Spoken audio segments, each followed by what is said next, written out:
കഴിഞ്ഞ ദിവസം നമ്മൾ ചിന്തിച്ചുകൊണ്ട് ഇരുന്നത് എബ്രായലേഖനം 4-ാം അധ്യായം. അതിലെ പ്രധാനപ്പെട്ട പ്രതിപാദ്യ വിഷയം എന്ന് പറയുന്നത് യേശുവേക്കാൾ വലിയവൻ. എന്തുകൊണ്ട് യേശുവേക്കാൾ വലിയവെന്ന് നമ്മൾ ചിന്തിക്കുകയുണ്ടായി. പ്രധാനമായിട്ട് ദൈവം ഇസ്രായേൽ മക്കൾക്ക് വിശ്രമം കൊടുക്കുവാൻ തന്നെ യേശുവെ തെരഞ്ഞെടുത്തുവെങ്കിൽ യേശുവയ്ക്ക് അത് സാധ്യമായില്ല. പകരം കർത്താവായ യേശുക്രിസ്തുവിനെ കൊണ്ട് സാധ്യമായി എന്നുള്ളത് നമ്മൾ കാണുക. അതിൽ കൂടെ പ്രധാനമായിട്ട് 5 വിധ സ്വസ്ഥതകളെ കുറിച്ച് നമ്മൾ ചിന്തിക്കുവാനായിട്ടിടയായിട്ട്. 1, ദൈവം ചെയ്തതായിരിക്കും സ്വസ്ഥത. 2, രണ്ടാമത് നമ്മൾ കാണുവാൻ ഇടയായിട്ടുന്ന ഇസ്രായേൽ മക്കൾക്ക് ദൈവം ഒരു ഉടമ്പടിയായി കൊടുത്ത സ്വസ്ഥത. 3-ാമതായിട്ട് നമ്മൾ കണ്ടതായിരിക്കും സ്വസ്ഥത എന്ന് പറയുന്നത്. മൂന്നാമതായിട്ട് നമ്മൾ കണ്ടത് വാഗ്ദത്ത നാട്ട് ഇന്ന് പുതിയ യേശുവ അവർക്ക് വരുത്തുവാൻ ആഗ്രഹിച്ചതായിരിക്കും സ്വസ്ഥത. 4, നമ്മൾ കണ്ടത് ഇന്ന് പുതിയതമ വിശ്വാസിയുടെ ജീവിതം എന്ന് പറയുന്നത് ഒരു സ്വസ്ഥതയാണ്. 5, നമ്മൾ കാണുവാൻ ഇടയായിത്തീരുന്നത് വരുവാൻ പോകുന്ന ഒരു ശബത്തിന്റെ അനുഭവം അഥവാ വരുവാൻ പോകുന്ന സ്വസ്ഥത. ഇന്ന് രാത്രി പ്രധാനമായിട്ട് നമ്മൾ ചിന്തിക്കുവാൻ പോകുന്നത് ആ സ്വസ്ഥതയിലേക്ക് എങ്ങനെ കടക്കുവാൻ സാധിക്കും. അതിനാധാരമായിട്ട് എബ്രായലേഖനം 4-ാം അധ്യായം 10-11 വാക്യം ആരെങ്കിലും ഒരാളെ ശബ്ദം ഉയർത്തി വായിച്ചാട്ട്. ആകയാൽ ദൈവജനത്തിന് ഒരു ശബത്ത് അനുഭവം ശേഷിപ്പിച്ചിരിക്കുന്നു. എന്താണ് ദൈവജനത്തിന് ഉള്ള ഒരു ശബത്ത് അനുഭവം? ഈ ശബത്തിനെ കുറിച്ച് നമ്മൾ ചിന്തിച്ച ഇതാണ് കർത്താവായ യേശുക്രിസ്തുവിന്റെ മധ്യാകാശ വരവെങ്കിലാണ് ഒരു ദൈവപൈതല് ശബത്തിലേക്ക് വിശ്രമത്തിലേക്ക് കടക്കുവാനായിട്ട് പോകുന്നത്. അതാണ് ശേഷിക്കപ്പെട്ടിരിക്കുന്ന അനുഭവം. ഈ അനുഭവത്തെക്കുറിച്ച് അപ്പോസ്തലനായ പൗലോസ് ഇപ്രകാരം പറയുകയാണ്. അതുകൊണ്ട് ആകയാൽ ദൈവത്തിന്റെ ജനത്തിന് ഒരു ശബത്ത് അനുഭവം ശേഷിപ്പിച്ചിരുന്നു. അതിലെ 11-ാമത്തെ വാക്യം, അതുകൊണ്ട് ആരും അനുസരണക്കേണ്ട സമദൃഷ്ടാന്തത്തിൽ ഒത്തവണ്ണം വീഴാതിരിക്കേണ്ടതിനോ നാം ആ സ്വസ്ഥതയിൽ പ്രവേശിപ്പാൻ ഉത്സാഹിക്കുക. അണ്ടർലൈൻ ദാറ്റ് വേഴ്സ്, നാം ആ സ്വസ്ഥതയിൽ പ്രവേശിപ്പാൻ ഉത്സാഹിക്കുക. 11-ാമത്തെ വാക്യത്തിന്റെ 2-ാമത്തെ പാട്ട്, നാം ആ സ്വസ്ഥതയിൽ പ്രവേശിപ്പാൻ ഉത്സാഹിക്കുക. വളരെ വാല്യുബിൾ ആയിരിക്കുന്ന ഒരു വേർഡാണ് ഈ പ്രത്യേകമായിരിക്കുന്ന വാക്യം. നാം ആ സ്വസ്ഥതയിൽ പ്രവേശിപ്പാൻ തക്കണം നാം ഉത്സാഹിക്കുക. അവിടെ ആ വേർഡ് ഇപ്രകാരം പറയുന്നു, നമ്മുടെ ഭാഗത്തു നിന്ന് ഒരു എഫേർട്ട്, ഒരു പ്രയത്നം ഈ സ്വസ്ഥതയിൽ കടക്കുവാൻ ആവശ്യമാണ്. നമ്മുടെ ഭാഗത്തു നിന്ന് ഒരു എഫേർട്ട്, ഒരു പ്രയത്നം ഈ സ്വസ്ഥതയിൽ കടക്കുവാൻ ആവശ്യമാണ്. നമ്മൾ കഴിഞ്ഞ ദിവസം നമ്മൾ കേൾക്കുകയുണ്ടായി, ഈ ശബത്ത് എന്ന് പറയുന്നത് കർത്താവായ യേശുക്രിസ്തു മധ്യാകാശത്ത് കടന്നു വരുമ്പോൾ നാം അനുഭവിക്കുവാൻ പോയി കർത്താവിനോടുകൂടി ആയിരിക്കുന്ന ശ്രേഷ്ഠമായിരിക്കുന്ന അനുഭവമാണ് ഈ ശബത്ത് എന്ന് പറയുന്നത്. അപ്പോൾ യേശുക്രിസ്തുവിനോട് നാം കടന്നു പോകണമെങ്കിൽ ഒരു എഫേർട്ട് ആവശ്യമെന്ന് ദൈവത്തിന്റെ വചനം പഠിപ്പിക്കുന്നു. നമ്മൾ മനസ്സിലാക്കേണ്ടിയിരിക്കുന്നു, രക്ഷ എന്ന് പറയുന്നത് ഫ്രീ ആയിട്ട് ലഭിച്ചതാണ്. യാതൊരു മുതൽ മുടക്ക് അതിനില്ല, യാതൊരു വിലയും അതിന് കൊടുക്കുവാനായിട്ട് ആഗ്രഹിക്കുന്നില്ല. ഓൾറെഡി രക്ഷയ്ക്ക് വേണ്ടതായിരിക്കും സകല വിലയും കർത്താവായ യേശുക്രിസ്തു കാൽവറി ക്രൂശിൽ കൊടുത്തിരിക്കുകയാണ്. അതുകൊണ്ട് ഇന്ന് അതിന് വില കൊടുക്കേണ്ടതായിരിക്കും യാതൊരു ആവശ്യങ്ങളും ഇന്ന് ഇല്ല. എന്നാൽ ഈ ശബത്തിലേക്ക് കടക്കുവാൻ തക്കവണ്ണം ഒരു വില കൊടുക്കേണ്ടതായിട്ടുണ്ട്, ഒരു പ്രയത്നം ചെയ്യേണ്ടതായിട്ടുണ്ട്. എന്താണ് ആ പ്രയത്നത്തിന്റെ ആവശ്യം? എന്ത് പ്രയത്നമാണ് ആവശ്യമായിരിക്കും? പ്രധാനമായിട്ട് ഇവിടെ അപ്പോസ്തലനായ പൗലോസ് അത് സ്ഥിരീകരിക്കുവാൻ ആഗ്രഹിച്ചപ്പോൾ 2 പേര് ചൂണ്ടിക്കാണിച്ചുകൊണ്ടാണ് ഈ വിഷയം സ്ഥിരീകരിക്കുവാനായിട്ട് ആഗ്രഹിച്ചത്. ശ്രദ്ധിക്കാൻ പറയുന്നത്, സ്വസ്ഥതയിലേക്ക് കടക്കുവാനുണ്ട് എന്ന് പൗലോസ് പറഞ്ഞിട്ട് ആ സ്വസ്ഥതയിലേക്ക് എങ്ങനെ കടക്കുവാൻ സാധിക്കും എന്നുള്ളത് 2 പേരുടെ ദൃഷ്ടാന്തങ്ങളാൽ പൗലോസ് വെളിപ്പെടുത്തുവാൻ ആഗ്രഹിക്കും. നമ്മൾ തുടർന്ന് മറ്റു ചിലരെ കൂടെ നമ്മൾ കാണുവാനായിട്ട് ആഗ്രഹിക്കുന്നുണ്ട്. എന്താണ് പൗലോസ് ഇത് പറയുന്നത്? സ്വസ്ഥതയിൽ കടക്കുന്നതിന് മുമ്പ് എന്ത് വാസ്തവമായിട്ട് ആവശ്യമാണ്? അതിന്റെ 10-ാമത്തെ വാക്യം ഒരിക്കൽ കൂടെ ഒന്ന് വായിച്ചാട്ടെ. വേഴ്സ് 10. Praise God. 2 കാര്യങ്ങളെയാണ് നമ്മളിവിടെ മനസ്സിലാക്കുന്നത്. ഒന്ന്, ദൈവം, അവിടെ ആദ്യം പറയുന്നത് ദൈവം തന്റെ പ്രവൃത്തിയിൽ നിന്നോ എന്ന പോലെ. അണ്ടർലൈൻ ദാറ്റ് വേഴ്സ്, ദൈവം തന്റെ പ്രവൃത്തിയിൽ നിന്ന പോലെ. നെക്സ്റ്റ്, താനും തന്റെ പ്രവൃത്തിയിൽ നിന്ന് നിവൃത്തനായി തീർന്നു. ഈ 2 പാർട്ട് വളരെ ആവശ്യമാണ്. ഒന്ന്, ദൈവം തന്റെ പ്രവൃത്തിയിൽ നിന്ന് എന്ന പോലെ. താഴെ, താനും തന്റെ പ്രവൃത്തിയിൽ നിന്ന് നിവർത്തനായി തീർന്നു. രണ്ട് വ്യക്തികൾ, രണ്ട് ആളത്വങ്ങളെയാണ് നമ്മളിവിടെ കാണുന്നത്. സ്വസ്ഥതയിലേക്ക് കടക്കുന്നതിന് മുമ്പായിട്ട് എന്ത് അവർ ചെയ്യേണ്ടതായിട്ട് വന്നു, എന്തവർ ചെയ്തുവെന്നോ ആ വേർഡ് നമ്മളെ ചൂണ്ടിക്കാണിക്കും. ശ്രദ്ധിച്ച നിങ്ങളായിരിക്കണം.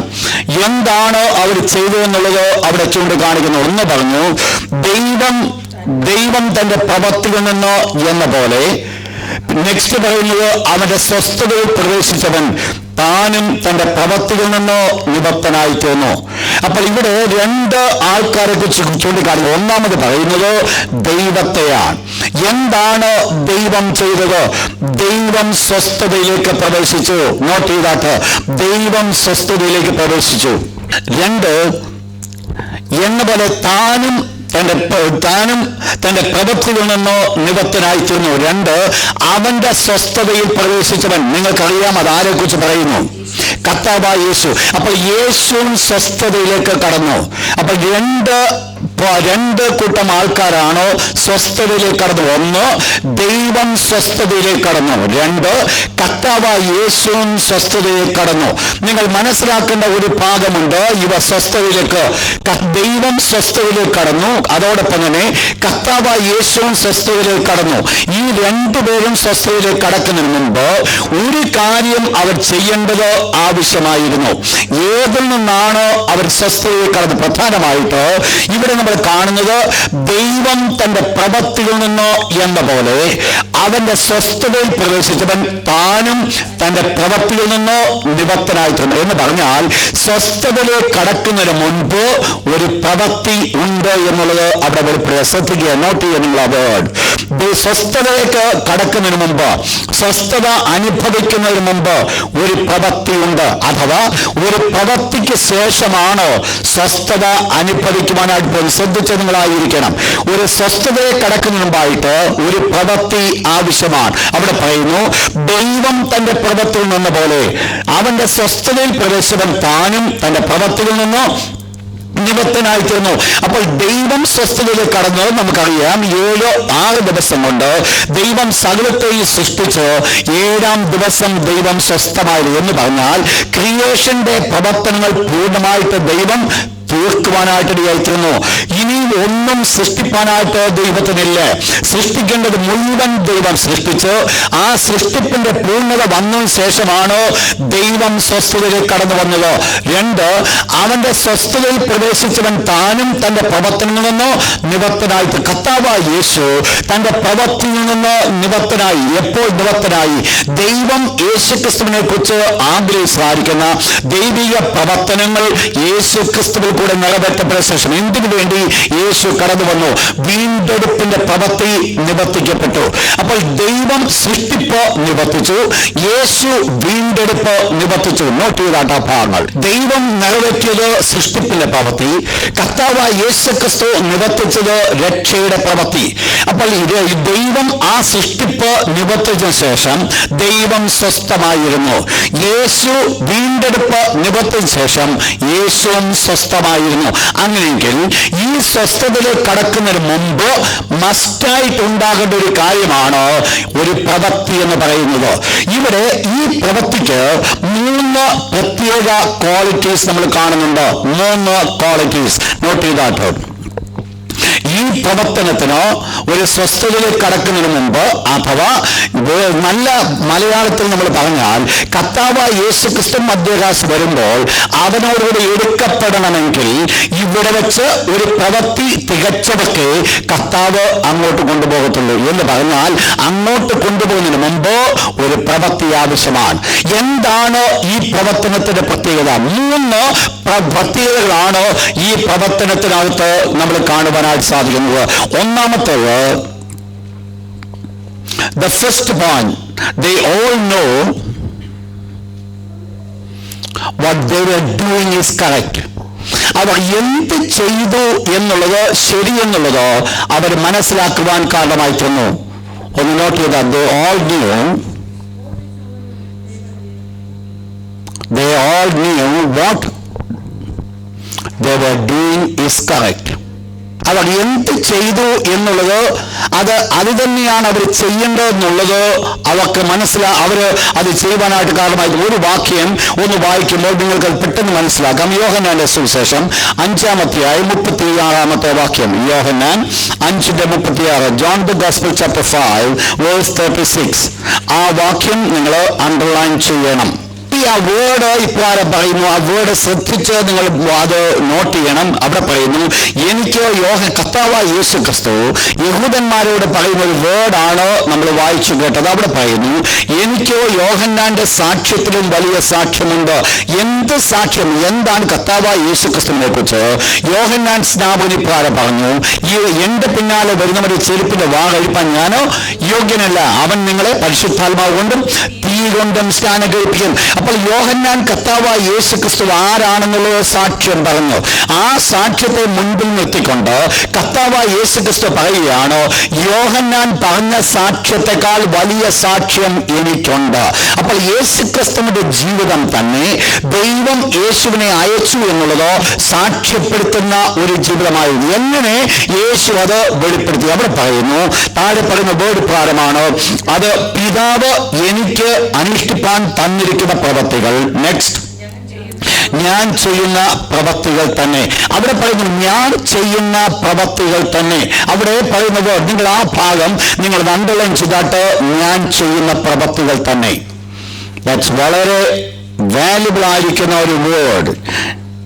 ഞാൻ ചെയ്യുന്ന പ്രവൃത്തികൾ തന്നെ.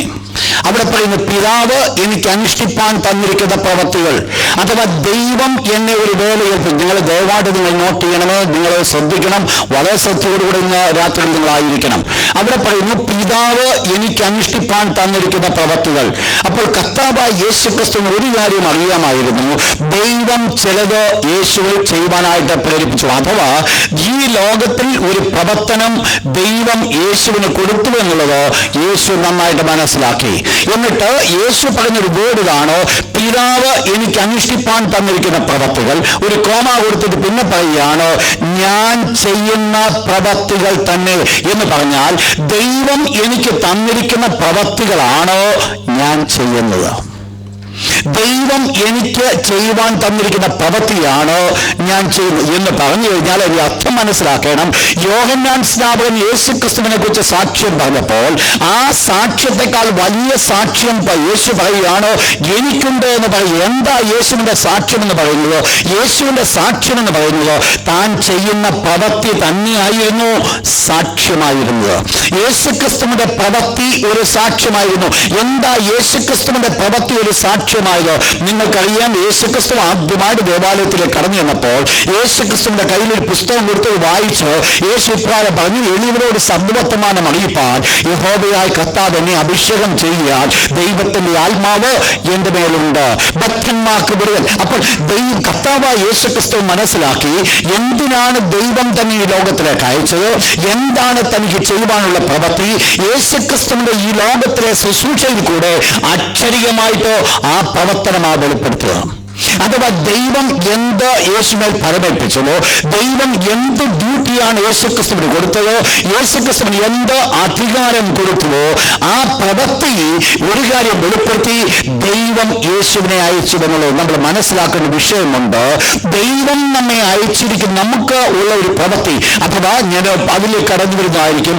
യേശുക്രിസ്തുവിന്റെ പ്രവൃത്തി യേശു അത് തികച്ചുവെന്ന് ദൈവത്തിന്റെ വിശുദ്ധ വചനം പഠിപ്പിക്കുമ്പോൾ ദൈവം തന്റെ പ്രവൃത്തി നിന്ന പോലെ യേശു താനും തന്നെ അയച്ചവൻ താനും തന്റെ പ്രവൃത്തികളിൽ നിന്ന് നിവൃത്തനായി തീർന്നുവെന്ന് കർത്താവിന്റെ വിശുദ്ധ വചനം പഠിപ്പിക്കുമ്പോൾ യേശു ക്രിസ്തു ആ പ്രവൃത്തി നിവർത്തിച്ചുവെന്ന് ദൈവത്തിന്റെ വചനം പഠിപ്പിക്കുന്നു. എങ്ങനെ നിവർത്തിച്ചു?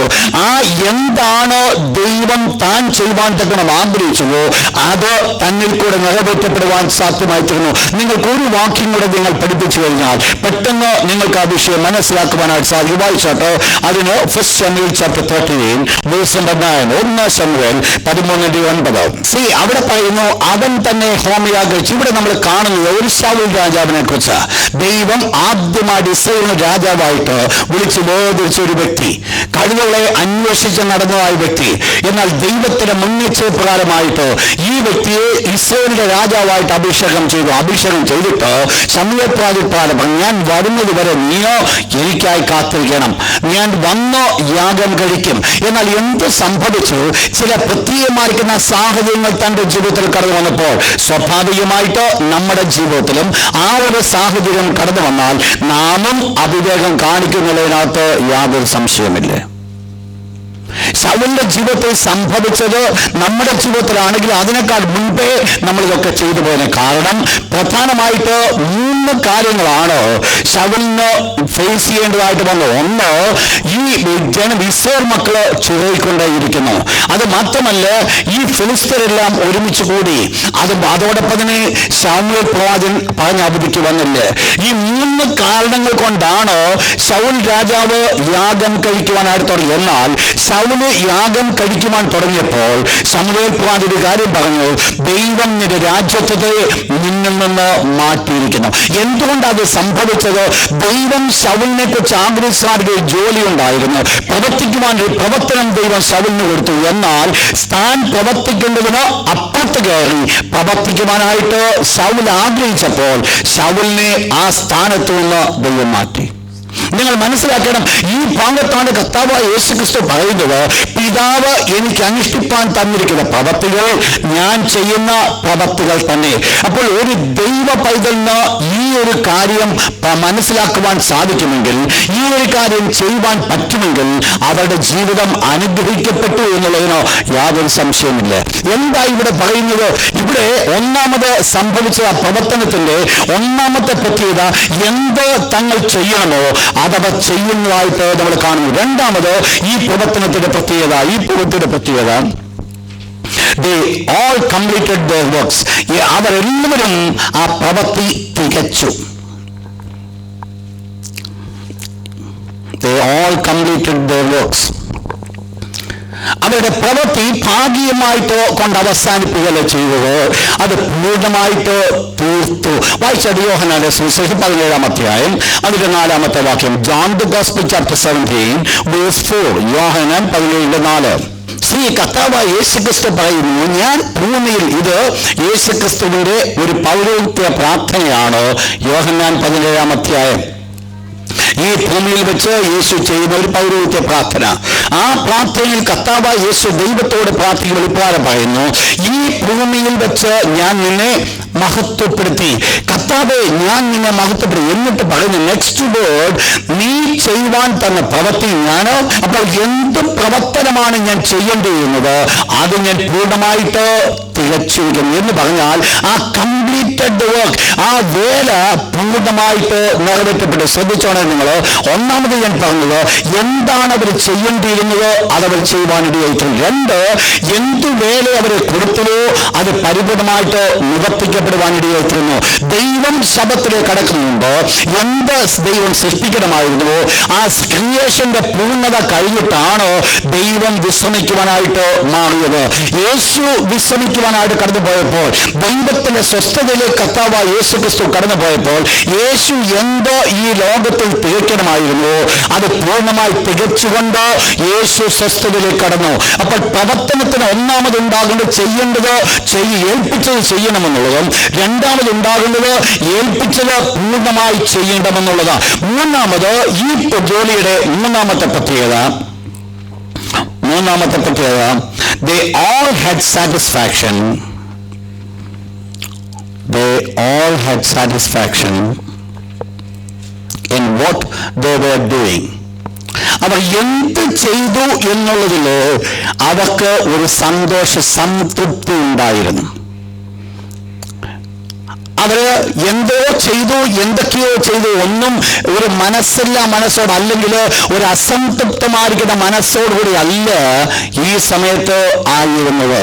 നിങ്ങൾക്കറിയാം, ദൈവത്തിന് സൃഷ്ടിപ്പ് 31-ാം അധ്യായം 31-ാമത്തെ വാക്യത്തിലേക്ക് കടന്നു വന്നാൽ, Genesis chapter 1 verse 31. താൻ ഉണ്ടാക്കിയതൊക്കെയും ദൈവം നോക്കി. ദൈവം ആ പ്രവർത്തനത്തിൽ, ദൈവം ഒരു പ്രവർത്തനം പ്രവർത്തിച്ചു, ആ പ്രവൃത്തിയിൽ ദൈവം സംതൃപ്തനായിരുന്നു. ദൈവത്തിന് സംതൃപ്തി ഉണ്ടായിരുന്നു. കാരണം താൻ ചെയ്ത പ്രവൃത്തിയെ ദൈവം നോക്കിയിട്ട് പറയുക അത് എത്രയും നല്ലത് എന്ന് ദൈവം കണ്ടു. അപ്പോൾ ദൈവത്തിന്റെ പ്രവർത്തനത്തിൽ ദൈവം സംതൃപ്തനായിരുന്നു. ഒരു വാക്യം കൂടെ, യോഹന്നാന്റെ സുവിശേഷം 17-ാം അധ്യായത്തിന്റെ 12-ാമത്തെ വാക്യം. John gospel chapter 17:12. യോഹന്നാൻ 17:12. കർത്താവായ യേശുക്രിസ്തു ഈ ലോകത്തിലെ ശുശ്രൂഷയിലേക്ക് കടന്നു വന്നോ തന്റെ ശുശ്രൂഷ അവസാനിപ്പിക്കുമ്പോൾ യേശു ദൈവത്തോട് ഇപ്രകാരം പറയുകയാണ്, പിതാവേ, ഞാൻ അവരെ എല്ലാവരെയും നീ എനിക്ക് തന്നിരുന്ന നിന്റെ നാമത്തിൽ ഞാൻ സൂക്ഷിച്ചു. അപ്പോൾ കർത്താവായ യേശു പറഞ്ഞാൽ അവരെല്ലാവരെയും ഞാൻ സൂക്ഷിച്ചു. എന്നിട്ട് പറയുന്നു, തിരുവഴുത്തിന് നിവർത്തി വരേണ്ടതിന് ആ നാശയോഗ്യനല്ലാതെ മറ്റാരും എന്ത് ചെയ്തിട്ടില്ല, നശിച്ചു പോയിട്ടില്ല എന്ന് പറഞ്ഞാൽ കർത്താവായ യേശുക്രിസ്തുവിന്റെ കരങ്ങളിലോ ദൈവം എന്ത് പരമേൽപ്പിച്ചുവോ, യേശുക്രിസ്തുവിന്റെ കരങ്ങളിൽ ദൈവം എത്ര പേരെ കൊടുത്തുവോ അവർ എല്ലാവരെയും യേശു എന്ത് ചെയ്തു, സൂക്ഷിക്കുവാൻ കാരണമായി തന്നു. എന്ന് പറഞ്ഞാൽ താൻ ദൈവം തന്നെ പരമേൽപ്പിച്ച വേലയിലേക്ക് കടന്നു വരുമ്പോൾ യേശുക്രിസ്തുവിന് എന്തുണ്ടായിരുന്നു, ഒരു സംതൃപ്തി. കാരണം കഴിഞ്ഞ നാളുകൾ തന്നെ പരമേൽപ്പിച്ചതായിരിക്കുന്ന ദൈവികമായിരിക്കുന്ന വേലയുടേതായിരിക്കുന്ന ഒരു സംതൃപ്തി. എന്ത് താൻ ചെയ്തുവോ, എന്തെല്ലാം താൻ ചെയ്യണമായിരുന്നുവോ അതെല്ലാം ചെയ്തുവെന്ന് മാത്രമല്ല, ആ ചെയ്തതിനകത്ത് ഒരു സംതൃപ്തമായിരിക്കുന്ന മനസ്സ് യേശു ഉണ്ടായത്. അങ്ങനെയെങ്കിൽ നമ്മൾ മനസ്സിലാക്കണം, ഈ ശബത്തിലേക്ക് കടക്കണമെങ്കിൽ, ഈ വിശ്രമത്തിലേക്ക് കടക്കണമെങ്കിൽ ഒരു പ്രവൃത്തി ആവശ്യമാണ്. ആ പ്രവൃത്തിക്ക് 3 ക്വാളിറ്റി ഉണ്ടായിരുന്നു. ഒന്ന്, ആ പ്രവൃത്തി ചെയ്യുന്നവർക്ക് ഒരു കാര്യം മനസ്സിലാക്കണം, ദൈവം തങ്ങളെ പരമേൽപ്പിച്ചതാണ് അവൾ ചെയ്യുന്നതെന്നുള്ളത്. 2, അവർക്ക് എല്ലാവർക്കും ദൈവം എന്തവരെ പരമേൽപ്പിച്ചോ ആ വേല അവർ പൂർണ്ണമായി തികയ്ക്കേണ്ടത് ആവശ്യമാണ്. 3, അവരുടെ എല്ലാവരുടെയും ജീവിതത്തിൽ പിന്നോട്ട് നോക്കിയാൽ സംതൃപ്തമായിരിക്കുന്ന പ്രവർത്തനത്തിൽ ഒരു സംതൃപ്തി ഉണ്ടാകുന്നത് ആവശ്യമാണ്. നിങ്ങൾ മനസ്സിലാക്കണം, ദൈവം ആ ശബത്തിലേക്ക് കടന്നു വന്നപ്പോൾ ഈ 3 അനുഭവങ്ങളോടുകൂടിയാണ് ദൈവം ശബത്തിലേക്ക് കടന്നു വന്നത്. കർത്താവായ യേശുവും ദൈവത്തോടുകൂടെ ശബത്ത് ആചരിച്ചപ്പോൾ, ദൈവത്തോടുകൂടെ സ്വസ്ഥതയിലേക്ക് കടന്നപ്പോൾ യേശുക്രിസ്തുവിന്റെ പ്രവർത്തനത്തിലും ഈ 3 കാര്യങ്ങൾ ഉണ്ടായത്. അങ്ങനെയെങ്കിൽ ഇന്ന് രാത്രി നമ്മൾ ചിന്തിക്കുവാൻ പോകുന്നത്, ഈ സ്വസ്ഥതയിലേക്ക് നമ്മൾ കടക്കണമെങ്കിൽ എനിക്കും നിങ്ങൾക്കും ഒരു പ്രവൃത്തി ചെയ്യുവാനുണ്ട്. ഒരു പ്രവൃത്തി കൂടാതെ സ്വസ്ഥതയിലേക്ക് കടക്കുവാൻ സാധ്യമല്ല എന്ന് പറഞ്ഞാൽ ഞാൻ പറഞ്ഞു വരുവാൻ ആഗ്രഹിക്കുന്നത്, രക്ഷിക്കപ്പെട്ട് സ്നാനപ്പെട്ടതുകൊണ്ട് മാത്രം സ്വർഗ്ഗരാജ്യം അവകാശമാക്കത്തില്ല. സ്വർഗ്ഗത്തിലേക്ക് കടന്നു പോകണമെങ്കിൽ ചില പ്രവർത്തനങ്ങൾ അതിന്റെ പിന്നിൽ ആവശ്യമാണ്. ചില പ്രവർത്തനങ്ങൾ അതിന്റെ പിന്നിൽ ആവശ്യമാണ്. ഈ പുതിയ സഭയിൽ 2 പേരെ കൂടെ ഞാൻ ചൂണ്ടിക്കാണിച്ചോളൂ. ഒന്ന്, ഈ ലോകത്തിൽ കഴിഞ്ഞ നാളിൽ ജീവിച്ചിരുന്ന ഒരു വ്യക്തിയും, 2, ഇനിയും വരുവാൻ പോകുന്ന ലോകത്തിലോ പ്രവർത്തിക്കുവാൻ പോകുന്ന 2 വ്യക്തികളെ ചൂണ്ടിക്കാണിച്ചുകൊണ്ട് ഒരു പ്രവർത്തനം തികയ്ക്കേണ്ടതിന്റെ ആവശ്യകത ഞാൻ വെളിപ്പെടുത്തുവാൻ ഞാൻ ആഗ്രഹിക്കുകയാണ്. അതിനാധാരമായിട്ട് ഒന്നാമതായിട്ട് 2 തിമോത്തിയോസ് ലേഖനം 4-ാം അധ്യായം, 2 Timothy chapter 4 അതിന്റെ 7-8 വാക്യം ഒന്ന് വായിച്ചാട്ടെ. നിങ്ങൾ ആ ഭാഗം നിങ്ങൾ അണ്ടർലൈൻ ചെയ്യുക. ഇനി എന്താണ് ഇനി എന്ന് പറയുമ്പോൾ എന്താണ് സംഭവിക്കുവാൻ പോകുന്നത്? അവിടെ പറയുന്നു, ഇനി നീതിയുടെ കിരീടം എനിക്കായി വെച്ചിരിക്കുന്നു. അപ്പോൾ നീതിയുടെ ഒരു കിരീടം നിങ്ങൾക്കറിയാം. ആ കിരീടം എപ്പോൾ പ്രാപിക്കുവാൻ സാധിക്കുന്ന കിരീടമാ? ഒരു പുതിയ വിശ്വാസിക്ക് 5 വിധ പ്രതിഫലങ്ങളുണ്ട്. ആ പ്രതിഫലങ്ങൾ 5 വിധ കിരീടങ്ങൾ അവർ അണിയേണ്ടതായിട്ടുണ്ട്. അപ്പോൾ ഈ 5 വിധ കിരീടങ്ങളുടെ ഒരു കിരീടമാണ് നീതിയുടെ കിരീടം. ഇത് എവിടെ വെച്ച് കിട്ടുന്നു? ഇതെല്ലാ വിശ്വാസികൾക്കും കർത്താവായ യേശുക്രിസ്തു മധ്യാകാശത്തിലേക്ക് കൊണ്ടുപോകുമ്പോൾ ഒരുപോലെ നൽകുന്നതായിരിക്കുന്ന ഒരു കിരീടമാണ് നീതിയുടെ കിരീടം. എന്താ ഈ നീതിയുടെ കിരീടം എന്ന് വെച്ചാൽ, കർത്താവിന് വേണ്ടി നിന്നവർക്ക് ദൈവം കൊടുക്കുവാൻ ആഗ്രഹിക്കുന്ന ഒരു കിരീടമാണിത്. എന്താ ഇവിടെ പറയുന്നത്? ഇവിടെ പറയുന്നത്, ഞാൻ നല്ലതോ പൊരുതോ ഓട്ടം തികച്ചു, വിശ്വാസം കാത്തു, ഇനിയും നീതിയുടെ കിരീടം എനിക്കായി വെച്ചിരിക്കുന്നു. അപ്പോൾ നീതിയുടെ കിരീടം എനിക്ക് വെച്ചിരിക്കുന്നതിന് മുമ്പ് പൗലോസ് തന്നെ തന്റെ സ്വന്തം ഭാഷയിൽ താൻ പറയുന്ന ഒരു കാര്യം നിങ്ങൾക്കറിയാം. തിമോത്തിയോസ് ലേഖനം പൗലോസ് എഴുതുന്നത് താൻ മരിക്കുന്ന സമയത്താണ്, മരിക്കുവാൻ തുടങ്ങുന്ന വന്ന സമയത്ത് കാരാഗ്രഹത്തിൽ പ്രത്യേകമായിട്ട് തന്റെ മരണത്തോട് അടുത്ത സമയങ്ങളിലാണ് പൗലോസ് ലേഖനം എഴുതുന്നത്. എന്താണ് താൻ അവിടെ പറയുന്നത്? താൻ ഒന്ന് പറഞ്ഞു, ഞാൻ നല്ല പോകരുത് എന്ന് പറഞ്ഞാൽ ഒരു പ്രവർത്തനം തന്റെ ജീവിതത്തിൽ തനിക്ക് ചെയ്യുവാനുണ്ടായിരുന്നു. ഒരു പ്രവൃത്തിയിലേക്ക് ഞാൻ കടന്നു പോകേണ്ടതായിട്ട് വന്നു. ഞാൻ നല്ല പോകരുത് എന്താണ് താൻ പൊരുതത്? സുവിശേഷത്തിന് വേണ്ടി ഒരു വലിയ യുദ്ധം താൻ ചെയ്യേണ്ടതായിട്ട് വന്നു. അവിടെ ഒരു സുവിശേഷത്തിന് വേണ്ടിയുള്ള ഒരു യുദ്ധം, അത് ദൈവം തന്നെ ഫലമേൽപ്പിച്ചതായിരിക്കുന്ന ഒരു ശുശ്രൂഷയാണ് അവിടെ കാണുന്നത്. അഥവാ ദൈവം തനിക്ക് വെച്ചതായിരിക്കുന്ന ഒരു പ്രവർത്തനമായിരുന്നു അത് എന്ന് നമ്മൾ കാണുന്നു. എന്താ അവിടെ പറയുന്നത്? ഞാൻ നല്ലപോലെ പൊരുത്. പിന്നെ പറയുന്നത് ഓട്ടം തികച്ചു എന്ന് പറഞ്ഞാൽ ഞാൻ നന്നായിട്ട് അധ്വാനിച്ചു. അവസാനം കൊണ്ട് അവസാനിപ്പിക്കുന്ന ഇപ്രകാരമാണ്, ഞാൻ എന്റെ ഓട്ടം ഞാൻ തികച്ചു എന്ന് പറഞ്ഞാൽ ദൈവം എന്താണ് എന്നെ കുറിച്ച് ആഗ്രഹിച്ചത്, എന്ത് വേല എന്നിൽ കൂടെ ദൈവം നിറവേറ്റപ്പെടുവാൻ ആഗ്രഹിച്ചതോ ഞാനത് പരിപൂർണമായിട്ട് തികയ്ക്കുവാനായിട്ട് കാരണമായിട്ട്. നിങ്ങൾ ശ്രദ്ധിച്ചോണം ഞാൻ പറയുന്നത്. പൗലോസിനോട് ഒരുപക്ഷെ ചോദിച്ചാൽ പൗലോസിന് പറയുവാൻ സാധിക്കും, ഇനിയും എനിക്ക് ഒത്തിരി ജാതികളുടെ ദേശം എനിക്ക് പോയി കാണുവാനുണ്ട്. നിങ്ങൾക്കറിയാം, പൗലോസിനെ ജാതികളുടെ അപ്പോസ്തലനായി വിളിച്ചിരിക്കുമ്പോൾ, ജാതികളെ സുവിശേഷീകരണത്തിന് വേണ്ടി ദൈവം പൗലോസിനെ തെരഞ്ഞെടുത്തപ്പോൾ, ജാതികളുടെ ദേശം ഇനിയും പലതും പൗലോസ് പോയി കാണാനും അവരെ രക്ഷയിലേക്ക് നടത്തുവാനുമുണ്ട്. എന്നാൽ പൗലോസ് ഒരു കാര്യം മനസ്സിലാക്കി. നിങ്ങൾക്കറിയാം, പൗലോസ് യെരൂശലേമിലേക്ക് കടന്നു പോകുന്നത് തന്റെ സ്വന്തം മനസ്സോടെയാണ് കടന്നു പോകുന്നത്. യെരൂശലേമിൽ താൻ കൊല്ലപ്പെടുവാൻ പോകുന്നുവെന്ന് വ്യക്തമായിട്ട് മനസ്സിലാക്കിയിട്ടും പൗലോസ് സന്തോഷത്തോടുകൂടെ യെരൂശലേമിലേക്ക് പോകുന്നു. എന്തുകൊണ്ടാണ് പൗലോസെ നീ യെരൂശലേമിലേക്ക് പോയത്? ഒരുപക്ഷെ ചോദിക്കുവാൻ സാധിക്കും, പൗലോസെ നീ ഇവിടെ നിന്നു കഴിഞ്ഞാൽ നിനക്ക് ഇഷ്ടം പോലെ ആത്മാക്കളെ നേടുവാനില്ലയോ? പൗലോസിന് ഒരു കാര്യം അറിയാം, ദൈവം എന്നെ ഏൽപ്പിച്ച വേല വിവത്കരിപ്പിച്ച് അടുത്ത സ്റ്റെപ്പിലേക്ക് മൂവ് ചെയ്യേണ്ടത് ആവശ്യമാണ്. നിങ്ങൾ ശ്രദ്ധിച്ചോണേ, ദൈവത്തിന്റെ മക്കളെ നമ്മൾ മനസ്സിലാക്കണം. ഒരു ദൈവ പൈതലിന് പൗലോസിന് ഒരു കാര്യം മനസ്സിലായി, ദൈവം എന്താണ് എന്നെ ഏൽപ്പിച്ചത് അത് ഞാൻ തികയ്ക്കുവാനായിട്ട് കാരണമായിത്തീർന്നു. എന്ത് വേലയാണ് ദൈവം എന്നെ ഫലമേൽപ്പിച്ചത് അത് ഞാൻ തികയ്ക്കുവാൻ കാരണമായിത്തീർന്നു. പൗലോസിന്റെ ജീവിതത്തിലേക്ക് നിങ്ങൾ പിന്നോട്ട് നോക്ക്. യേശുക്രിസ്തുവിനെ കുറിച്ച് പറഞ്ഞതുപോലെ തന്നെ പൗലോസിന് പറയുവാൻ സാധിക്കും, ഞാൻ നല്ലപോലെ പൊരുത്, ഓട്ടം തികച്ചു, വിശ്വാസം ഞാൻ കാത്തു. ഇനിയും എന്തായിരിക്കുന്നു? അതുകൊണ്ട് തന്റെ പിന്നോട്ടുള്ള ഓട്ടത്തിലേക്ക് താൻ നോക്കുമ്പോൾ തനിക്ക് യാതൊരു ഭാരമോ പ്രയാസമോ കൈപ്പോയില്ല. പിന്നെ എന്താ തനിക്ക് പറയുവാനുള്ളത്? ദൈവം എന്നെ ഫലമേൽപ്പിച്ചതോ ഞാൻ ഭംഗിയായി ഞാൻ ചെയ്തു എന്ന് പറഞ്ഞാൽ ഒരു സംതൃപ്തമായിരിക്കുന്ന ഒരു മനസ്സ് പൗലോസിന് അവിടെ ഉണ്ട്.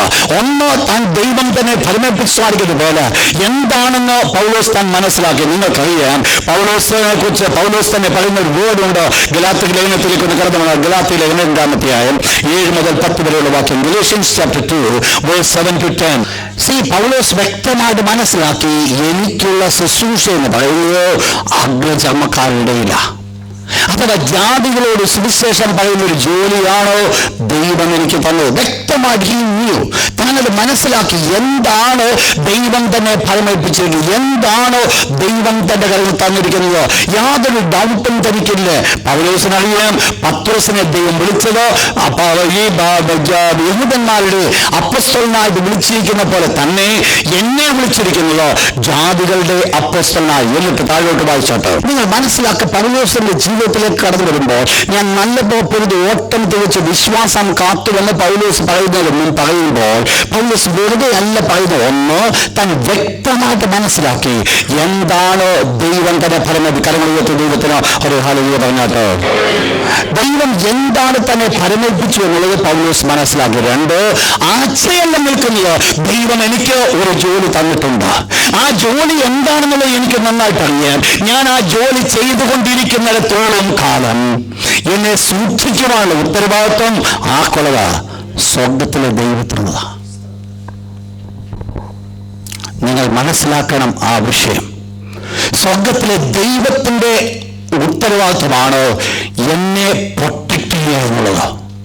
അതുവരെ, ഏത് കാലം വരെ വേദപുസ്തകം പറയുന്നു, തങ്ങളുടെ സാക്ഷ്യം തികയ്ക്കുന്നത് വരെ. എൻ്റെ ഭാഷയിൽ ഞാൻ പറഞ്ഞാൽ സാക്ഷ്യം തികച്ചാൽ അന്ന് പ്രമോഷനാ. ഓക്കെ, ഞാൻ മുൻപോട്ട് കടന്നു പറ്റി. ഞാൻ പറഞ്ഞു വന്ന വിഷയം ഇതാണ്. തങ്ങളുടെ സാക്ഷ്യം എന്ന് തികയ്ക്കുന്നു അന്ന് അവർക്ക് പ്രമോഷനാ.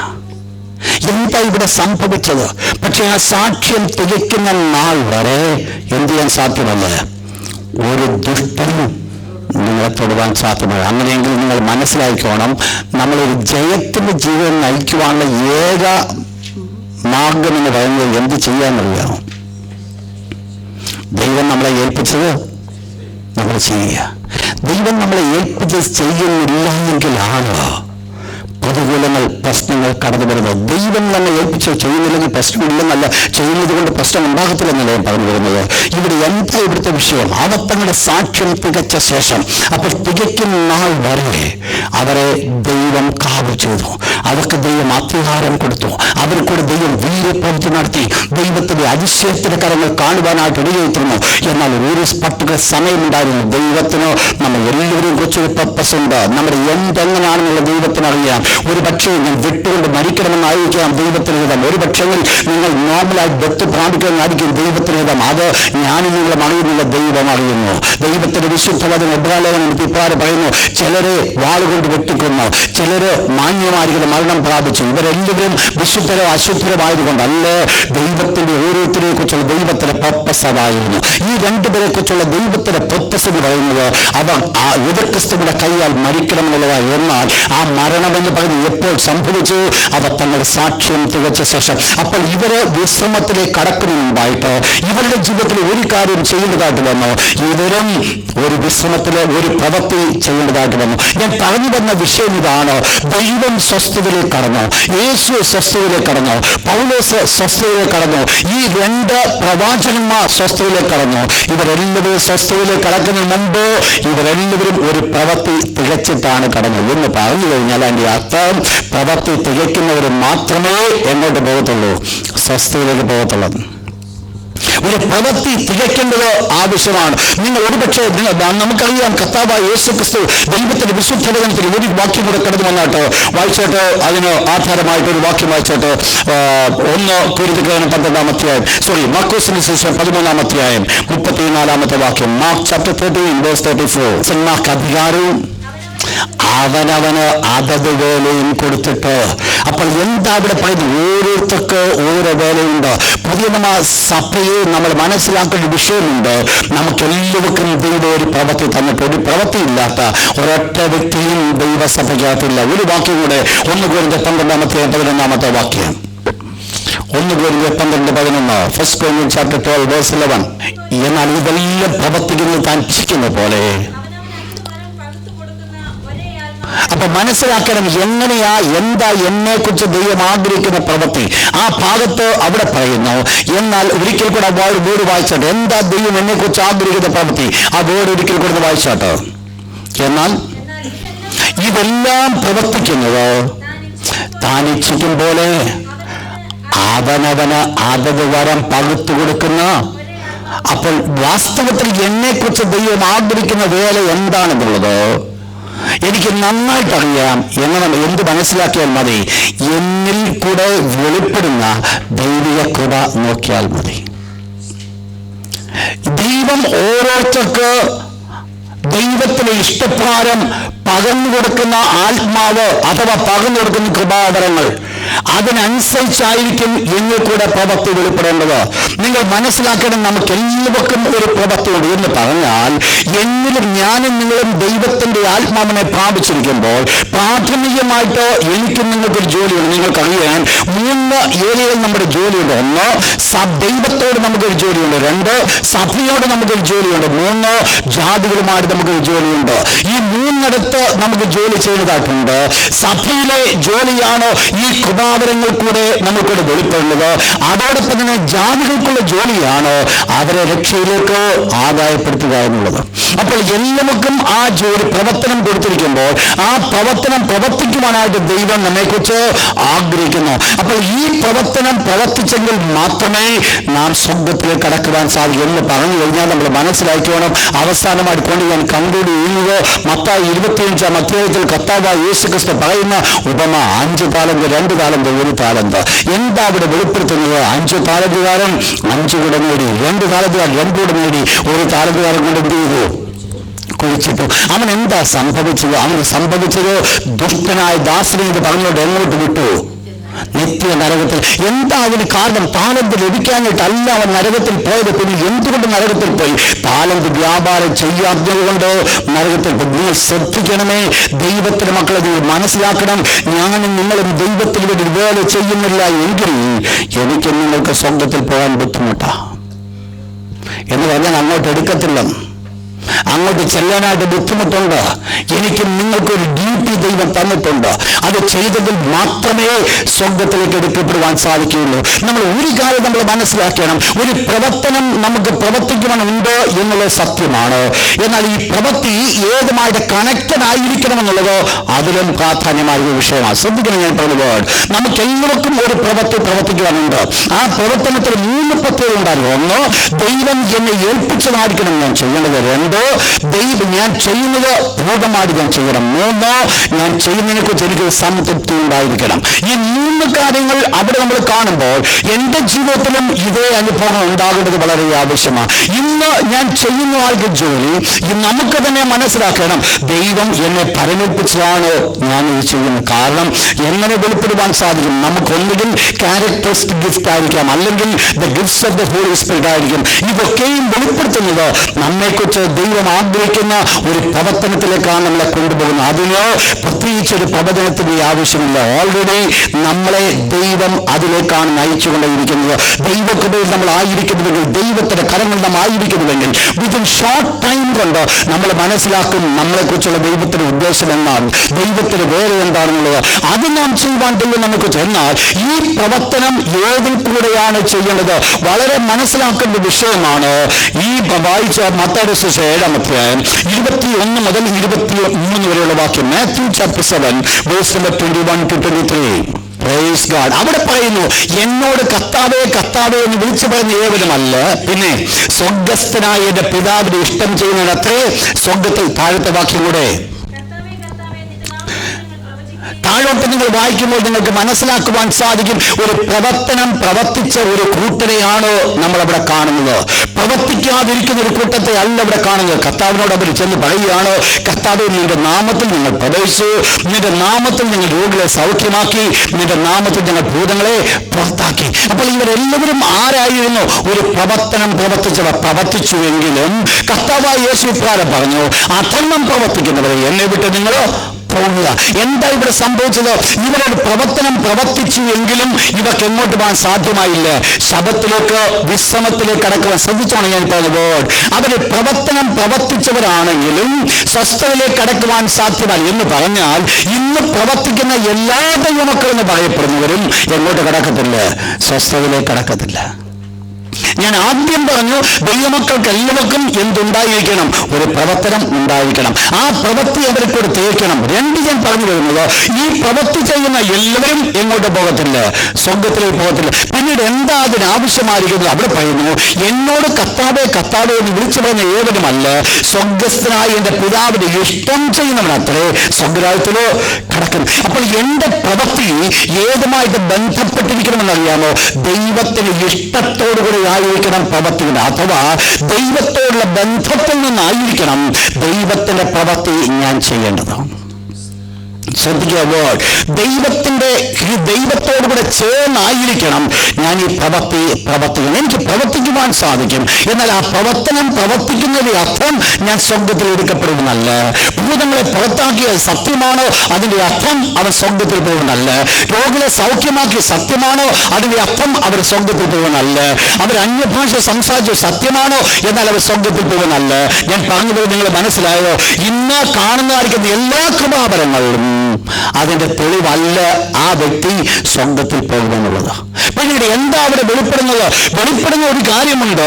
ഇവിടെ കർത്താവ് പറയുന്നൊരു കാര്യമുണ്ട്, എന്നോട് കർത്താവേ കർത്താവെ വിളിച്ചു പറയുന്ന ഏവനുമല്ല, സ്വർഗ്ഗസ്ഥനായ പിതാവിന്റെ ഇഷ്ടം ചെയ്യുന്നത് അത്രേ സ്വർഗ്ഗത്തിൽ കടക്കും എന്ന് പറഞ്ഞാൽ എന്താവശ്യം? ഒരു പ്രവൃത്തി മാത്രമല്ല ആവശ്യമായിരിക്കുന്നത്, ആത്മാവിന്റെ ഫലത്തിൽ നിന്നുകൊണ്ടുള്ള ഒരു പ്രവൃത്തിയാണ് വെളിപ്പെടേണ്ടത്.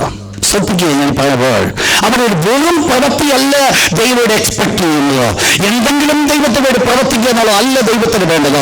പിന്നെ ദൈവത്തിന് വേണ്ടത് ദൈവത്തോടുള്ള ബന്ധത്തിൽ നിന്നുകൊണ്ട് ഒരു പ്രവൃത്തിക്കുവാൻ ദൈവം ആഗ്രഹിക്കില്ല. പറഞ്ഞാൽ ദൈവം ഈ പ്രവർത്തനങ്ങളൊക്കെ വെളിപ്പെടണമെങ്കിൽ ദൈവത്തോടുള്ള ബന്ധത്തിൽ നിന്നായിരിക്കണം എന്നിലും നിങ്ങൾ കൂടെ അത് വെളിപ്പെടേണ്ടത്. എന്നിലും നിങ്ങൾ കൂടെ വെളിപ്പെടേണ്ടത്. നിങ്ങൾ വായിച്ചത് യോഹന്നാൻ 15:2 വാക്യം. യോഹന്നാൻ 15:2. എന്നിൽ കായ്ക്കാത്ത കൊമ്പൊക്കെയും അവൻ നീക്കിക്കളയുന്നു. എന്താ അവിടെ സംഭവിച്ചത്? എന്നിൽ കായ്ക്കുന്നില്ല, അതൊക്കെ നീക്കിക്കളയുന്നു. കർത്താവായ യേശു യോഹന്നാൻ സ്നാപകർ ശാസ്ത്രമാരെയും പരീക്ഷമാരെ നോക്കൊണ്ട് ഇപ്രകാരം പറഞ്ഞു, സത്യസന്ധതയുടെ വരുവാനുള്ള കോപത്തെ ഓടിപ്പോകുവാൻ തന്നെ നിങ്ങൾക്ക് ഉപദേശിക്കുന്നത്. എന്നിട്ട് പറയുന്ന വേറുണ്ട്, മാനസാന്തര യോഗ്യമായ ഫലം നിങ്ങൾ. അപ്പോൾ എന്താ ആവശ്യമായിരിക്കുന്നത്? ഒരു പ്രവർത്തനം പ്രവർത്തിച്ചു എന്നുള്ളതല്ല സ്വർഗത്തിൽ കൊണ്ടുപോകുന്നത്, പിന്നെയോ ദൈവത്തോടുള്ള ബന്ധത്തിൽ അഥവാ യേശുക്രിസ്തുവിനോട് പറ്റിച്ചേർന്നിരുന്നുകൊണ്ടുള്ള ഒരു പ്രവർത്തനമാണ് സ്വർഗത്തിലേക്ക് നമ്മളെ കൊണ്ടുപോകും. എന്ന് പറഞ്ഞാൽ യേശുക്രിസ്തുവുമായിട്ട് നമുക്ക് എന്ത് വേണം? ഒരു ബന്ധം ആവശ്യമാണ്, പ്രവൃത്തി ആവശ്യമാണ്. പക്ഷെ വെറും പ്രവർത്തനം കൊണ്ട് സ്വർഗത്തിൽ പോകത്തില്ല. നമ്മളും യേശുവുമായിട്ട് ഒരു വ്യക്തിപരമായിരിക്കുന്ന ബന്ധമുണ്ടായിരിക്കണം. വ്യക്തിപരമായ ബന്ധമുണ്ടായിരിക്കണം എന്ന് പറയുമ്പോൾ ഞാൻ ഒരു എക്സാമ്പിൾ കൂടെ ഞാൻ വെളിപ്പെടുത്താം. വായിച്ചോട്ട് നമ്പേഴ്സ്, സംഖ്യാപുസ്തകം 14-ാം 24 വാക്യം. നിങ്ങൾക്കറിയാം, വിഷയം നിങ്ങൾക്കറിയാം. ഇസ്രായേൽ മക്കളെ ഒറ്റുനോക്കുവാനായിട്ട് അയച്ചതായിരിക്കുന്ന സമയത്ത് അവർ മടങ്ങി വന്നുള്ള റിപ്പോർട്ടാണ് ഇവിടെ പറയുന്നത്. ആ റിപ്പോർട്ട് ഒന്ന് വായിച്ചോട്ടെ. നമ്പേഴ്സ് ചാപ്റ്റർ 13 32-33 വാക്യം വായിച്ചാൽ, തങ്ങൾ ഉറ്റുനോക്കിയ ദേശക്കുറിച്ചവർ ഇസ്രായേൽ മക്കളുടെ ദുർവർത്തനം, ഈവിൾ റിപ്പോർട്ട് അവർ കൊണ്ടുവന്നു. എന്തായിരുന്നു അവർ കൊണ്ടുവന്ന ഈവിൾ റിപ്പോർട്ട്? എന്താ അവർ പറഞ്ഞത്? വായിച്ചോട്ടെ. എന്താ ഇവർ ചെയ്യുന്നത്? ഇവരുടെ പ്രധാനപ്പെട്ട പ്രശ്നം എന്ന് പറയുന്നത് എക്സാജറേറ്റ് ചെയ്തു. ആരെയാണെന്നറിയാം? ശത്രുവിനെ. നിങ്ങൾ മനസ്സിലാക്കണം, അവർ പറഞ്ഞൊരു കാര്യമുണ്ട്, ഞങ്ങളുടെ കാഴ്ചയ്ക്കും ഞങ്ങൾ ആരെപ്പോലെയായിരുന്നു, അവരുടെ ഒരു വ്യക്തികളെ പോലെ. വാസ്തവത്തിൽ ഇവരാരായി? ജനം, ദൈവത്തിന്റെ അനുഗ്രഹം പ്രാപിച്ചവർ, ദൈവത്തിന്റെ വാഗ്ദത്തം. ദൈവം എന്താ പറഞ്ഞത്? ഞാൻ നിങ്ങൾക്ക് ഈ ദേശം അവകാശമായി തന്നിരുന്നു. സത്യമാണ്, ഈ ദേശത്ത് ആരുണ്ട്? അനാക്യമല്ലന്മാരുണ്ട്. സത്യമാണ്, ഈ ദേശത്തിലെ ജനങ്ങള് ബലവാന്മാരാ. പക്ഷെങ്കിൽ അവരൊന്നും മനസ്സിലാക്കിയില്ല.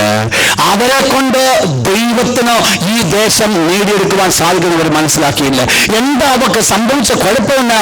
അവർ തങ്ങളെ തന്നെ കൊച്ചതാക്കിക്കൊണ്ട് ശത്രുവിനെ എക്സാജറേറ്റ് ചെയ്ത് കാണിച്ചു, ശത്രുവിനെ വലിപ്പപ്പെടുത്തി. നിങ്ങൾ ശ്രദ്ധിച്ചോളാം, ഞാൻ ഈ പറയുന്ന പോയിന്റ്. ഇവരുടെ മരുഭൂ പ്രയാണത്തിൽ സംഭവിച്ചതായിരിക്കുന്ന ഏറ്റവും പ്രധാനപ്പെട്ട പ്രശ്നമെന്ന് പറയുന്നത്, ഇവരുടെ പ്രശ്നങ്ങൾ കടന്നു വന്നപ്പോൾ, പ്രതികൂലങ്ങൾ കടന്നു വന്നപ്പോൾ ഇവരുടെ ശത്രുവിന് വളരെ വലുതായിട്ട് അവർ കാണുവാനിടയായിത്തീർന്നു. തങ്ങളെ തന്നെ അവർ കൊച്ചായിട്ട് കാണുന്നു. തങ്ങൾ ആരെന്ന് പോലും മനസ്സിലാക്കുവാൻ സാധിക്കാതെ തങ്ങളെ തന്നെ ഏറ്റവും ചെറുതായിട്ട് അവർ കാണിച്ചുകൊണ്ട് ശത്രുവിനെ വലിപ്പപ്പെടുത്തി കാണിച്ചു. പ്രിയപ്പെട്ട ദൈവത്തിന്റെ മക്കളെ, ഇന്ന് രാത്രി ഞാൻ ഓർപ്പിക്കട്ടെ, ശത്രുവിനെ എന്റെ ജീവിതത്തിലോ നിങ്ങളുടെ ജീവിതത്തിലോ വലിപ്പപ്പെടുത്തി കാണിക്കുവാൻ എന്റെ ദൈവം ആഗ്രഹിക്കുന്നില്ല. എന്റെയും നിങ്ങളുടെ മുൻപിൽ നിൽക്കുന്ന ശത്രുവിനെ നാം പരാജയപ്പെടുത്തുമെന്നുള്ളത് സത്യമായിരിക്കുന്ന കാര്യമാണ്. ദൈവം നമ്മെ വിളിച്ചിരിക്കുന്നത് ജയത്തിന് വേണ്ടിയാകുന്നെങ്കിൽ, ദൈവം നമ്മളെ വിളിച്ചത് അപ്പുറത്ത് കൊണ്ടുപോകാനാകുന്നെങ്കിൽ, ഈ സ്വർഗത്തിലെ ദൈവമനെ അപ്പുറത്ത് കൊണ്ടുപോകും എന്നുള്ളത് സത്യമായ കാര്യമാണ്. ഞാൻ ഓർപ്പിക്കട്ടെ, ശത്രുവിനെ കണ്ട് വലിപ്പപ്പെടുത്തുവാൻ ഒരിക്കലും ഇടയാകരുത്. പലപ്പോഴും നമ്മൾ പറയുന്നുണ്ട്, ഇത് വായിക്കാൻ ബുദ്ധിമുട്ടാ. പ്രിയപ്പെട്ട ദൈവത്തിന് മക്കളെ, അതല്ല എനിക്കും നിങ്ങൾക്കും വേണ്ടത്. എനിക്കും നിങ്ങൾക്ക് വേണ്ടത് ദൈവം എങ്ങനെയാണ് ശത്രുവിനെ കാണുവാൻ ആഗ്രഹിച്ചത്, അതുപോലെയാണ് ഞാൻ നിങ്ങളെ കാണേണ്ടത്. എന്താ മറ്റുമൊക്കെ രണ്ടുപേർക്ക് സംഭവിച്ച ഒരു കാര്യമെന്ന് അവരിതെല്ലാം കണ്ടുവച്ച് അവർ കടന്നു വന്നിട്ട് അവർ പറഞ്ഞൊരു കാര്യമാണ്, ദൈവം നമ്മിൽ പ്രസാദിക്കുന്നു എങ്കിൽ ദൈവം നമ്മോട് കൽപ്പിച്ചതുപോലെ ആ വാഗ്ദത്ത ദേശം നമ്മൾ അവകാശമാക്കും. എന്താ അതൊക്കെ സംഭവിച്ചു? പ്രശ്നം എന്നാ വന്നത്? ഒരു ജനം, ഈ ഒരു മജോറിറ്റി ഓഫ് ആൾക്കാർ ഈ ശത്രുവിനെ വലുതാക്കി കണ്ടപ്പോൾ ഇസ്രായേൽ രണ്ടുപേര് അവർക്ക് വേറെ സ്വഭാവമുള്ളവരായിരുന്നു. എന്തായിരുന്നു അവരുടെ സ്വഭാവത്തിൽ പ്രത്യേകത? അവരൊന്ന് മനസ്സിലാക്കി, ദൈവം നമ്മൾ പ്രസാദിക്കുന്നുവെങ്കിൽ ഇത് ഞാൻ കൈവശമാക്കും. എന്താ അതൊക്കെ സംഭവിച്ചത്? അവർ ദൈവത്തിൽ പരിപൂർണമായി ചാടി, ദൈവത്തിൽ പരിപൂർണമായിട്ട് ആശ്രയിച്ചു. എവിടെയോ നമുക്ക് വേണ്ടത് അവർക്ക് ഒറ്റക്കായി മാത്രമല്ലായിരുന്നു, തങ്ങൾ തന്നെ ദൈവത്തിൽ സന്തോഷിക്കുവാൻ അവർ ആഗ്രഹിച്ചു. യഹോവ എന്നിൽ പ്രസാദിക്കുന്നുണ്ടെങ്കിൽ യഹോവയുടെ പ്രസാദമാണ് എനിക്ക് വേണ്ടത് എന്ന് മാത്രം അവർ കാണുവാൻ ഇടയായിട്ടുള്ളത്. ഇന്ന് രാത്രി ഞാൻ ദൈവത്തിന്റെ മക്കളോട് ഞാൻ ഓർപ്പിക്കട്ടെ, നിങ്ങളുടെ മുൻപിൽ നിൽക്കുന്ന ശത്രുവിനെ നിങ്ങൾ പരാജയപ്പെടുത്തുവാൻ ഒറ്റക്കാര്യം ചെയ്താൽ മതി, നിങ്ങൾ തന്നെ ദൈവത്തിന് പ്രസാദമായി തീർക്കുന്നത്. ദൈവം നിങ്ങളെ പ്രസാദിക്കുന്നുവെങ്കിൽ, ദൈവത്തിന്റെ പ്രസാദം നിങ്ങളുടെ കടന്നു വരുന്നുവെങ്കിൽ, ദൈവം നിങ്ങൾ പ്രസാദിക്കുവാൻ സാധിക്കുമെങ്കിൽ, പ്രിയപ്പെട്ടവരെ ഞാൻ ഓർപ്പിക്കട്ടെ, നിങ്ങളുടെ മുൻപിൽ നിൽക്കുന്ന ശത്രു യോഗമില്ല. നിങ്ങളുടെ മുൻപിൽ നിൽക്കുന്ന ശത്രു ബലഹീനനാണോ? നിങ്ങൾ മനസ്സിലാക്കണം, ദൈവം നമ്മൾ പ്രസാദിച്ചാൽ നാം അതിനെ ജയിക്കുവാൻ ഇടയായിത്തരും. ദൈവം ഇസ്രായേൽ മക്കൾ യെരിഹോവിന്റെ മതിലിന് മുമ്പിൽ നിന്നുകൊണ്ട് സ്വർഗ്ഗത്തിലെ ദൈവം പ്രസാദിച്ചപ്പോൾ യെരിഹോ മതിൽ ഇടിഞ്ഞു വീഴുവാൻ ഇടയായിത്തീർന്നു. പ്രിയപ്പെട്ട ദൈവത്തിന് മക്കൾ, എത്രമാത്രം കോട്ട ശക്തമായിക്കൊള്ളട്ടെ, വേണ്ടത് ഒറ്റ കാര്യമാണ്, ദൈവം നമ്മൾ പ്രസാദിക്കണം. ജീവിതം ഏൽപ്പിച്ചു കൊടുക്കുന്നത് പ്രതികൂലങ്ങളുടെ മുൻപിൽ നിൽക്കുമ്പോൾ, പ്രശ്നങ്ങളുടെ മുൻപിൽ നിൽക്കുമ്പോൾ എനിക്കും നിങ്ങൾക്കും ആവശ്യമായിരിക്കുന്നത് ദൈവം എന്നിൽ പ്രസാദിക്കുക. ദൈവത്തിന് പ്രസാദമുള്ള മഹന്തലമക്കാണ്. ദൈവത്തിന് പ്രസാദം എന്റെ മേൽ കടന്നു വരിക. ദൈവത്തിന് പ്രസാദം എന്റെ മേൽ കടന്നു വരുമ്പോഴാണ് നാം പോലും അറിയാതെ ശത്രുവിനെ നമ്മൾ ജയിക്കുന്നത്. നിങ്ങൾക്കറിയാം, ദൈവം പ്രസാദിക്കുന്നത് എങ്ങനെയാ വെളിപ്പെടുന്ന അറിയാമോ? ദൈവത്തിന് പ്രസാദം എന്നെ കടന്നു വന്ന് വെളിപ്പെടുത്തുന്നത് ദൈവം തന്റെ സാന്നിധ്യം തന്നാണ് എനിക്ക് വെളിപ്പെടുത്തുന്നത്. ദൈവം ആരിൽ പ്രസാദിക്കുന്നുണ്ട് അവരെ കണ്ട് ദൈവം ദൂരത്ത് മാറി നിൽക്കുന്ന ദൈവമല്ല, അവരോടുകൂടി അടുത്തിരിക്കുന്ന ഒരു ദൈവമാണ്. അവരോട് ദൈവം അടുത്തിരിക്കുമ്പോൾ എന്ത് സംഭവിക്കും? പ്രിയപ്പെട്ടവരെ, ചങ്ങലയ്ക്കകത്താണ് നീ കിടക്കുന്നതെങ്കിലും ആ ചങ്ങലയെ പൊട്ടിച്ചു കളഞ്ഞുകൊണ്ട് നിന്നെ രക്ഷിപ്പാൻ എന്റെ ദൈവത്തിന് മനസ്സുണ്ട്. ചെയ്ത് ഒന്നേ ഉള്ളൂ, ദൈവം തന്നെ പ്രസാദിച്ചു. ദൈവം തന്നെ പ്രസാദിച്ചു. ദൈവത്തിന് പ്രസാദം അവർ പ്രാപിച്ചു. ദൈവത്തിന് മക്കൾക്ക് ആവശ്യമായിരിക്കുന്നത് പ്രശ്നങ്ങളുടെ മുൻപിൽ അവർ നിൽക്കുമ്പോൾ അവർക്ക് ആവശ്യമായിരിക്കും ഒന്ന് മാത്രം, ഈ ദൈവങ്ങളിൽ പ്രസാദിക്കട്ടെ, ഈ ദൈവങ്ങളിൽ പ്രസാദിക്കും. നിങ്ങൾ മനസ്സിലാക്കണം, എന്താ ഏലിയാവ് ചെയ്തത്? ഒരു യാഗപീഠം പണിതുകൊണ്ട് പിന്നീട് ഏലിയാവ് ചെയ്ത് യാഗപീഠം പണിയുമ്പോൾ താൻ ചെയ്തത് ഇടിഞ്ഞു കിടന്ന് യാഗപീഠത്തെ പുതുക്കപ്പെടുന്നു. ദൈവത്തിന് പ്രസാദം തന്റെ മേൽ കടന്നു വരുവാൻ തുടങ്ങി. എത്രമാത്രം എന്ത് യോഗ്യത, എന്താണ് ചെയ്യേണ്ടത് അവനെ ചെയ്തപ്പോൾ സ്വർഗ്ഗത്തിലെ ദൈവത്തിന് കടന്നു വന്നു. പ്രിയപ്പെട്ട ദൈവത്തിന് മക്കളെ, പ്രശ്നങ്ങൾ മറ്റു വലുതല്ല, പ്രശ്നങ്ങൾ ശത്രുവല്ല. നമ്മുടെ മുൻപിൽ നിൽക്കുന്ന ശത്രു എത്ര വലുതുമായിക്കൊള്ളട്ടെ, ഒരു കാര്യം മാത്രമായി ഒരു ദൈവത്തിൽ വേണ്ടത്, എന്റെ ദൈവം എന്നിൽ പ്രസാദിക്കണം, എന്റെ ദൈവം എന്നിൽ പ്രസാദിക്കണം. ദൈവത്തിന് പ്രസാദം എന്റെ മേൽ കടന്നു വരുമ്പോൾ ഞാൻ ശത്രുവിനെ ജയിക്കുക. എന്താ ഇവിടെ സംഭവിച്ച? ദൈവത്തിന്റെ വിശുദ്ധതയിൽ പറയുന്നു, എല്ലാവർക്കും സാധിക്കത്തില്ല, പിന്നെ ആർക്ക് മാത്രമേ സാധിക്കത്തുള്ളൂ അറിയാമോ? ദൈവം തന്നെ ഇപ്രകാരം പറഞ്ഞു, എന്റെ ദാസനായിരിക്കുന്ന കാലേബോ അവന് വേറെ സ്വഭാവമുണ്ട്. എന്താ ദൈവം പറഞ്ഞു? അവന്റെ വേറെ സ്വഭാവം അവനെ പൂർണ്ണമായി പറ്റിനിന്നു. എന്താ പൂർണ്ണമായി പറ്റി നിൽക്കുവാൻ കാരണം? അവനറിയാം, ഈ പ്രശ്നത്തിന് മുമ്പിൽ ഞാൻ ഭയപ്പെട്ട് ഓടുന്നവരല്ല. ഈ പ്രശ്നത്തിന് മുൻപിൽ എന്റെ വിജയം എന്ന് പറയുന്നത് ദൈവമിനെ പ്രസാദിച്ചാൽ മതി. എന്റെ ശത്രു എത്ര വലുതായിരുന്നാലും എനിക്ക് അതല്ല വലുത്, എന്റെ ദൈവമേ പ്രസാദിക്കണം. ഇന്ന് രാത്രി പ്രിയപ്പെട്ട ദൈവത്തിന്റെ മക്കളെ ഞാൻ ഓർപ്പിക്കട്ടെ, ഒരു പ്രവൃത്തി കൂടാതെ ശബത്തിലേക്ക് കടക്കുവാൻ സാധ്യമല്ല. ഒരു പ്രവൃത്തി തികയ്ക്കാതെ ശബത്തിലേക്ക് കടക്കുവാൻ സാധ്യമല്ല. എന്നെയും നിങ്ങളെ ഏൽപ്പിച്ചു കാണിക്കുന്ന ദൈവത്തിന്റെ വേല എന്നിലും കൂടെ നിറവേറ്റപ്പെടാതെ നാം സ്വസ്ഥതയിലേക്ക് സ്വർഗ്ഗത്തിലേക്ക് കടന്നു പോകാൻ സാധ്യമല്ല. ഞാൻ പറഞ്ഞത് കർത്താവായ യേശു ക്രിസ്തു മധ്യാകാശം വരുമ്പോൾ എടുക്കപ്പെടണമെങ്കിൽ വീട്ടിൽ ഇരുന്ന ബോധം ഇരുന്നിട്ട് വല്ലപ്പോഴും ഒരു പാട്ടും പാടി പ്രാർത്ഥിച്ചത് കൊണ്ട് സ്വർഗ്ഗത്തിൽ പോകുമെന്നല്ല ഞാൻ പറഞ്ഞു തരുന്നത്. ദൈവത്തിലെ നിനക്ക് ദൈവം ഒരു ജോലി തന്നിട്ടുണ്ട്. ആ ജോലി ചെയ്യാത്തിടത്തോളം കാലം ഈ സ്വർഗ്ഗത്തിൽ പോകത്തില്ല. അങ്ങനെയുള്ള ഒരു വ്യക്തിയുടെ ജീവിതത്തിൽ ദൈവത്തിന്റെ പ്രവർത്തനത്തെ വേണ്ടി തങ്ങളെ തന്നെ ഏൽപ്പിച്ചു കൊടുക്കുമ്പോൾ അവരുടെ മുൻപിൽ കടന്നു വരുന്ന പ്രശ്നത്തിന് മുമ്പിൽ എന്താ അവർക്ക് ആവശ്യമായ ഒറ്റ കാര്യം മതി, എന്റെ ദൈവം പ്രസാദിക്കട്ടെ.